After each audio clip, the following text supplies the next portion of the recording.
हरे कृष्णा।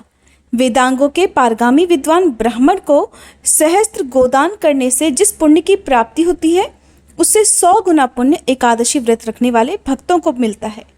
और इनमें योगिनी एकादशी तो प्राणियों को उनके सभी प्रकार के अपयश और चर्म रोगों से मुक्ति दिलाकर जीवन को सफल और सार्थक बनाने में सहायक होती है।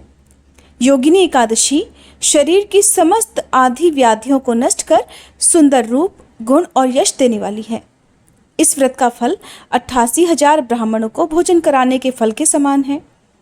एकादशी महान पापों का नाश करने वाली और महान पुण्यफल देने वाली तिथि मानी जाती है और इस दिन भगवान विष्णु की पूजा का विधान है।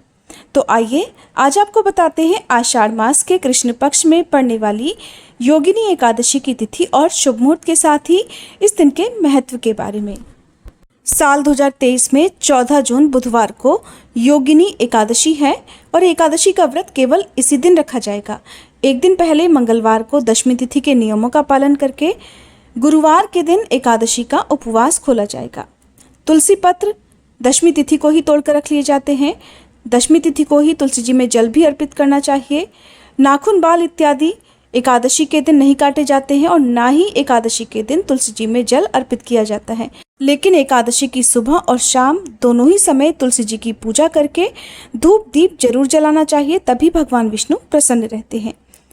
एकादशी तिथि प्रारंभ होगी 13 जून मंगलवार की सुबह 9:30 से और समाप्त होगी 14 जून बुधवार सुबह 8:48 पर। जब भी एकादशी की तिथि 2 दिन तक रहती है, तब ऐसे में जिस दिन एकादशी के साथ साथ द्वादशी भी लगी हुई हो, उसी तिथि में उपवास करना सबसे ज़्यादा उत्तम और शुभ फल देने वाला होता है। जितने भी वैष्णव संप्रदाय के भक्त हैं, इस्कॉन से जुड़े हुए लोग हैं, वो सभी द्वादशी तिथियुक्त एकादशी का ही व्रत रखते हैं। मान्यता है कि इस एकादशी का व्रत रखने से निश्चित ही अंत में मोक्ष की प्राप्ति होती है। 14 जून बुधवार को सूर्योदय सुबह 5:44, सूर्यास्त शाम 7:09 पर रहेगा। ब्रह्म मुहूर्त सुबह 4:08 से 4:56 पर रहेगा। अमृतकाल का समय सुबह 6:26 से 8:02 तक रहेगा। तो इस दिन पूजा का जो सबसे उत्तम शुभ मुहूर्त रहेगा वो ब्रह्म मुहूर्त से लेकर अमृतकाल की समाप्ति तक रहने वाला है। राहु काल जो कि अशुभ मुहूर्त होता है, दोपहर 12 बजे से लेकर 1:30 बजे तक रहेगा। द्वादशी तिथि प्रारंभ होगी 14 जून बुधवार सुबह 8:49 से और 15 जून गुरुवार की सुबह 8:32 पर समाप्त हो जाएगी।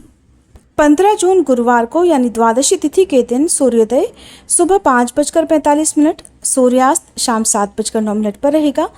ब्रह्म मुहूर्त सुबह 4:08 से 4:56 तक रहेगा और इस दिन राहु काल का जो समय है वो तड़के 1:30 से 3 बजे तक समाप्त हो जाएगा।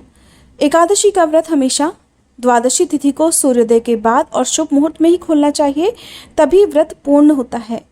इसलिए योगिनी एकादशी व्रत खोलने के लिए जो सबसे शुभ मुहूर्त रहेगा वो 15 जून गुरुवार को सुबह 5:46 से लेकर 8:32 तक रहेगा। ध्यान रखना है 8:32 के बाद से त्रयोदशी तिथि प्रारंभ हो जाएगी और नियमों के अनुसार द्वादशी तिथि के अंदर ही एकादशी का उपवास खोल लेना चाहिए। एकादशी के दिन सुबह स्नान आदि से निवृत्त होकर व्रत का संकल्प लिया जाता है। फिर भगवान विष्णु का विधि विधान से पूजन कर उपवास रखा जाता है। शाम के समय यदि आवश्यकता हो तभी फलाहार करना चाहिए और अगले दिन शुभ मुहूर्त बीतने से पहले आपको अपनी सामर्थ्य और शक्ति के अनुसार कुछ न कुछ दान देना चाहिए। अगर आपकी सामर्थ्य कुछ भी दान देने की नहीं है तो आप पशु पक्षियों के लिए भोजन पानी की व्यवस्था करके और या फिर काली चींटियों को आटा शक्कर डालने के बाद भी अपना उपवास खोल सकते हैं, क्योंकि बिना दान दिए यदि इस व्रत को खोला जाता है तो उससे भी व्रत अधूरा रहता है। उम्मीद है ये जानकारी आपको अच्छी लगी होगी। अगर वीडियो पसंद आई हो तो प्लीज़ लाइक करना मत भूलिएगा।